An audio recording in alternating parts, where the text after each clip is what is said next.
I'm an old man. I don't have strength.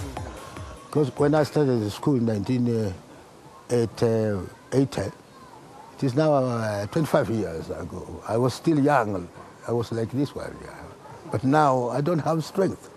And you are the people, young blood, to help me. Mine is now, I'm getting finished. As God will call me very soon and go back to heaven. Isn't it? Yes, and you are the people to help me. The problems they face are quite many. Like in my school here, they've got problem of association, problem of conflicting interests. These are mixed school. They come from different backgrounds. Some of them are pretty poor, some are a bit wealthy. So there's that competition between the poor and the rich. Slums, I can tell you, life is real hard, very different from I mean, they live below poverty line, and it's very different from the way other people live. I don't know whether you have been to any slum. They have one room where they do all the cooking and the sleeping, and they are many, so they don't have even space to read after school. People struggle to live, you know, finding what to eat is a problem. And there's no, I mean, there's congestion, there's no clean air, there's lack of water, and, you know, lack of food even. Lack of food.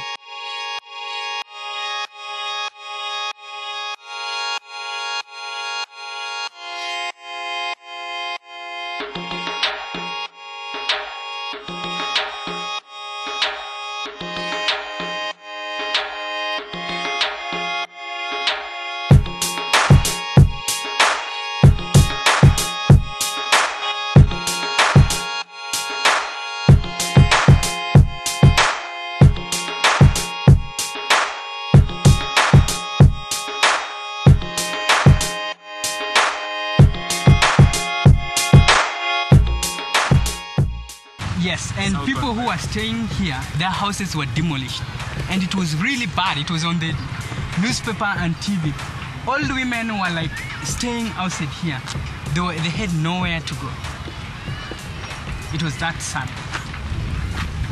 This area is about, the population is about nearing to 1 million. And this 1 million people, about 70 to 80% are youth. Well, you see, youth in this society are seen and not heard, all right? And they're brought up to be obedient, to be quiet. Manners, harmony. They don't challenge elders. They respect elders. Even if they're wrong? Even if the elder is wrong? Well, what they say is if they speak up, they get slapped. People are not encouraging, or they are discouraging you. If you try something, they discourage. That one leads many people not to join those movements. The big problem here is when they have these holidays, 3 or 4 week holidays, and the parents are off trying to get some money somewhere. And so the kids are on their own in these slums, and they don't know anything. They will. I've heard this case where the gals, you know, the street boys see these gals, and so they mount them, you know, right there. And the other kids will come back to school, and, oh, did you know that White Emu was this and that? And they ask White Emu, why were you doing that? White Emu doesn't even know that that's wrong. You know what I mean? And then the other thing is that they have no money to date. You ask one of these, do you ever go on a date? No, we haven't got any money for even tea. What do? We go to our house when our parents aren't there. You see? And there's only one free recreational activity, right?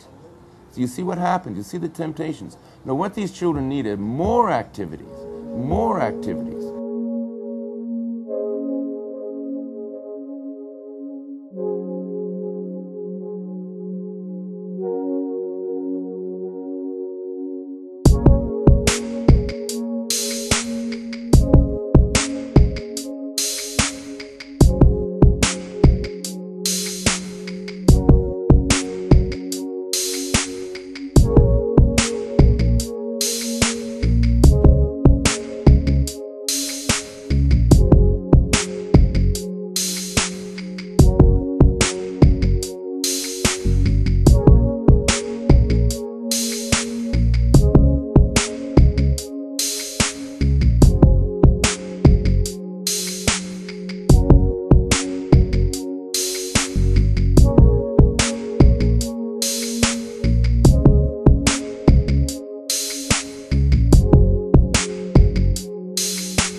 so, at least we are not exposed to so many things.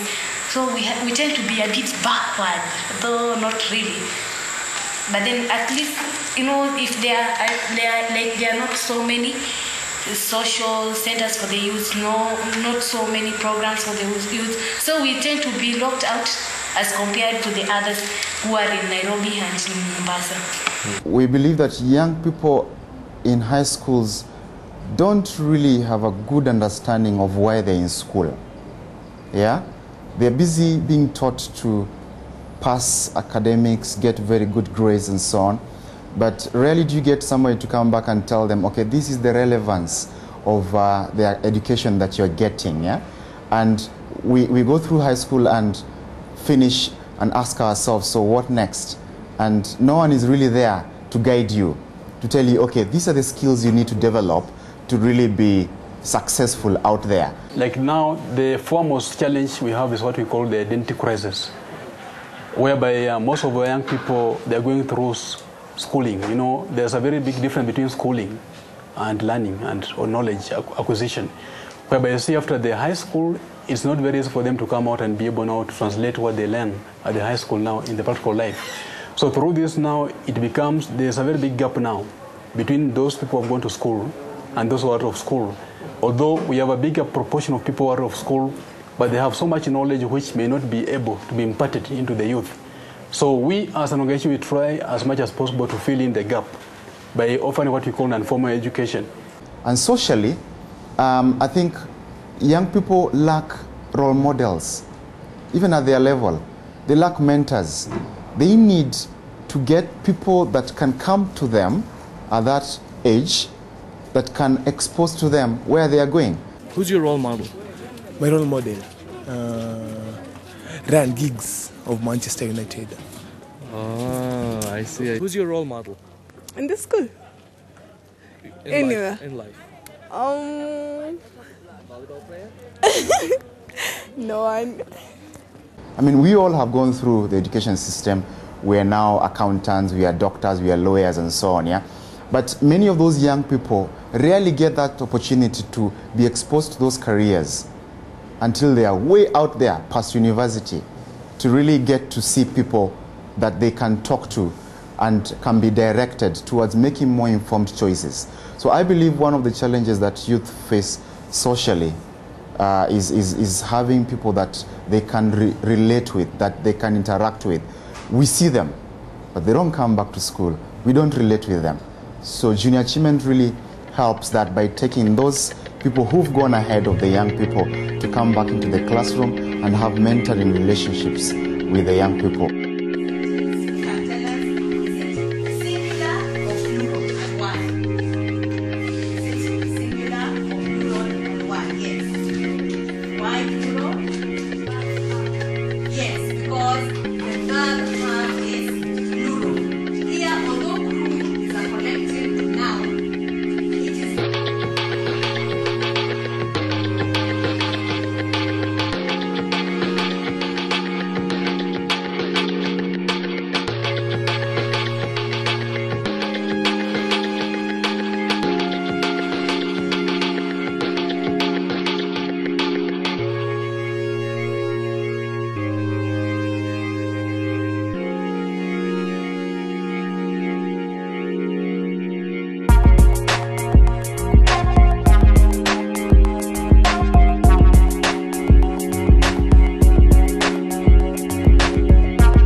The youth involved in the society or the community, I think, is very much important, because actually, as far as you're concerned, without youth, actually, I don't think if you'll have a future, because they're the people and there'll be the future to come.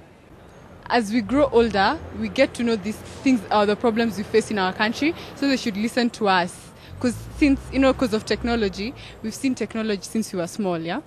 So we see these problems as we grow up, and I think we're the ones who can only change this country.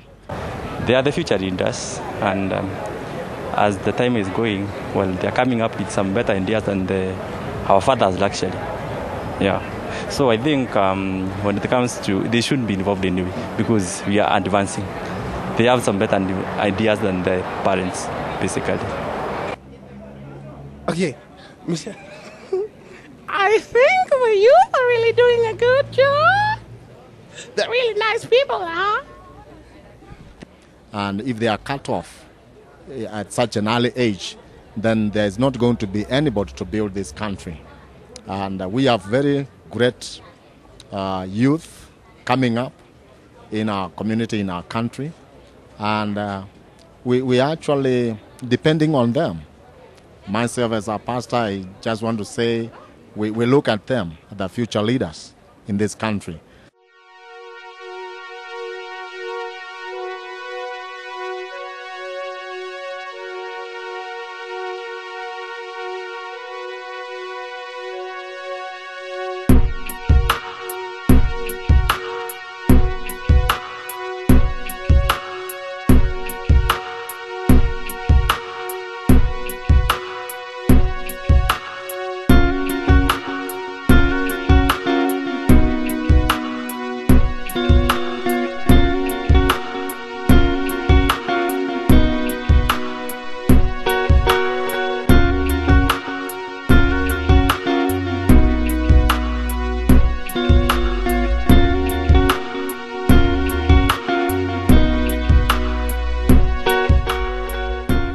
Youth's involvement in community is very important. In fact, even many leaders make reference to youths as future leaders. I don't take that phrase that youths are future leaders so lightly, because we are actually supposed to be leaders for today, not future leaders. Either as business leaders or social or political leaders, they are going to be leaders. And why not expose them to that community in many other ways, such as involving them in community projects or activities that are going to expose them to the social issues that the current leaders are dealing with. So they actually help in resolving those issues. And I think we try to involve the youth in very many activities, leadership projects, community projects that expose them to those issues in the community, that help them learn how to resolve those issues in the community when they are young. They are full with knowledge and they are very much energetic, very talented. If anything, they have a lot of untapped potentiality. If youths are given enough backup, then they can really change the whole world. The activities they do to represent the school outside involve things like music contest. We participated in the close-up contest recently, which the school became number 2. We participated in drama. We reached provincial level. That's a very good level because about only 8 other schools get to that level.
the Swedish high school students have been like doing, as I said, different things. There's a group of people who have been working with HIV, and they have set up a dance performance with a group from Nairobi called Wayo Wayo. And it's like a 30-minute show, and they put it up in Kibera. It was very cool. And they had like drums and everything, and it was like basically a couple of songs. And they performed in front of a lot of people from Kibera, hundreds. It was like old people, young people. And the response was amazing. Well, this was also the first time that Swedish students, together with Kenyan people, Kenyan youth, did a show like this together. It has never been done before, with white and black people doing a thing like this. Present some information that the community at large cannot take so easily, using a form that they can easily understand. They can perform about HIV and AIDS. They can perform about other diseases and other problems, so that through performance, the community can learn easily without straining.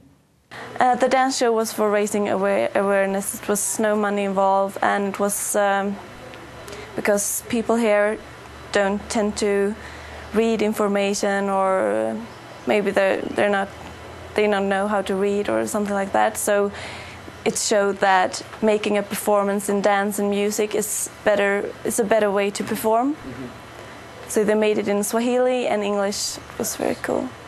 They get this information, and majority of people outside don't have this knowledge. So regardless whether they're coming from rich area or poor areas, the knowledge that they have acquired can only be powerful if they share it with the outsiders.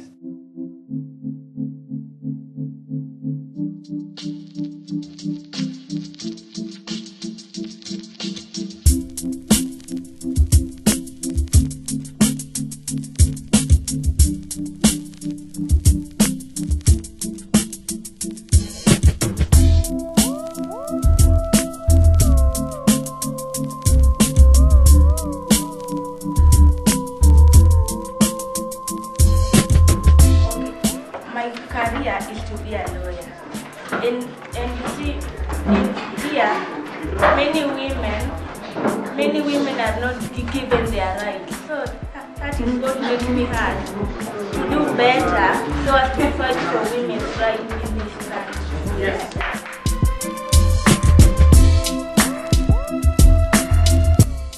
I want doctors, I want lawyers, I want to meet with people who are very responsible so that I can see my work was not in vain.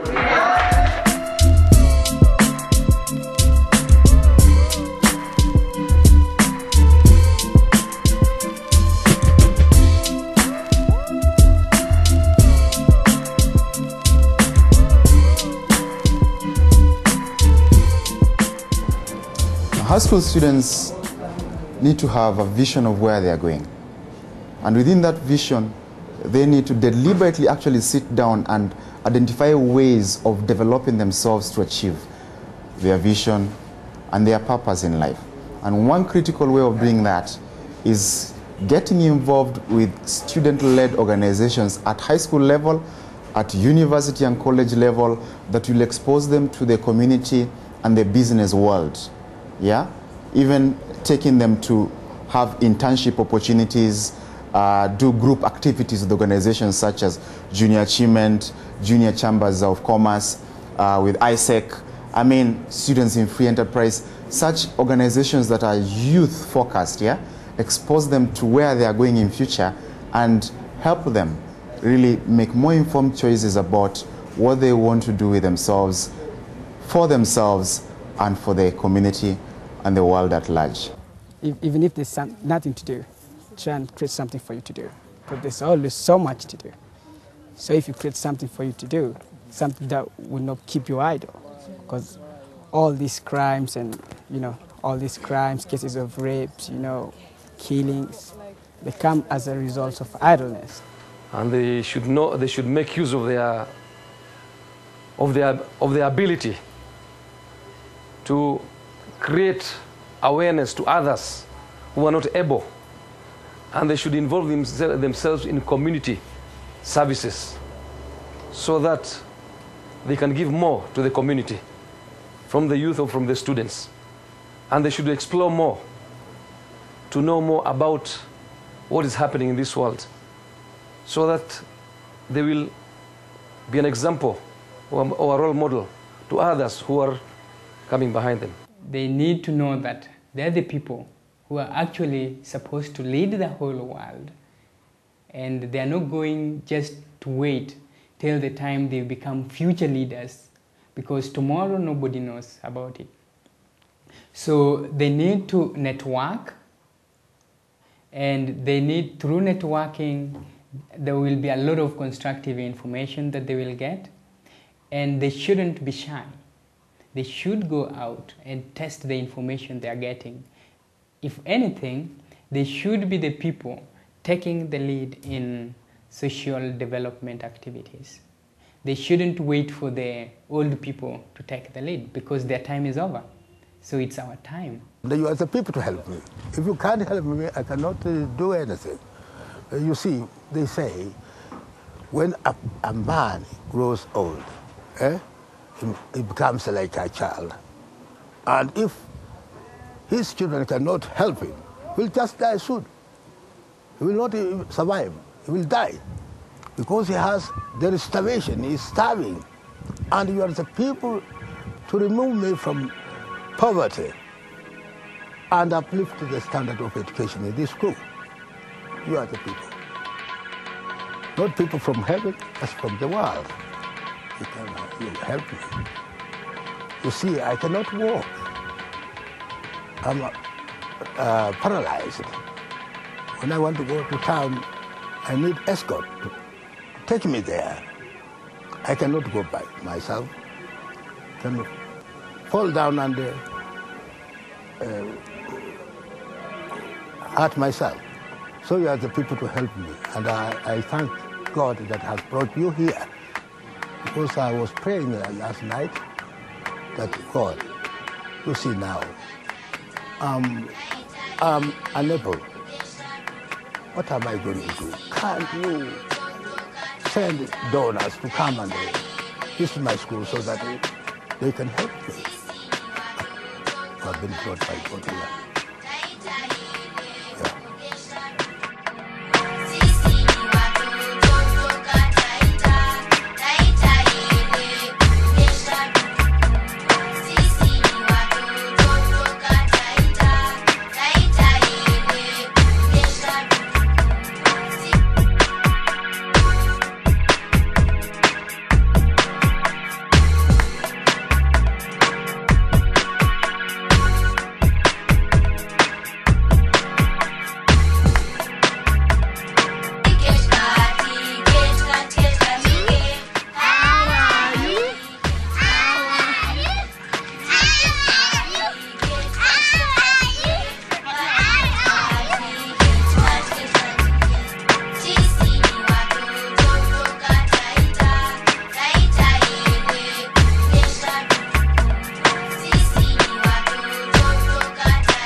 Taita yenye kuonyesha vituko. Sisi ni watoto kutoka Taita. Taita yenye kuonyesha vituko.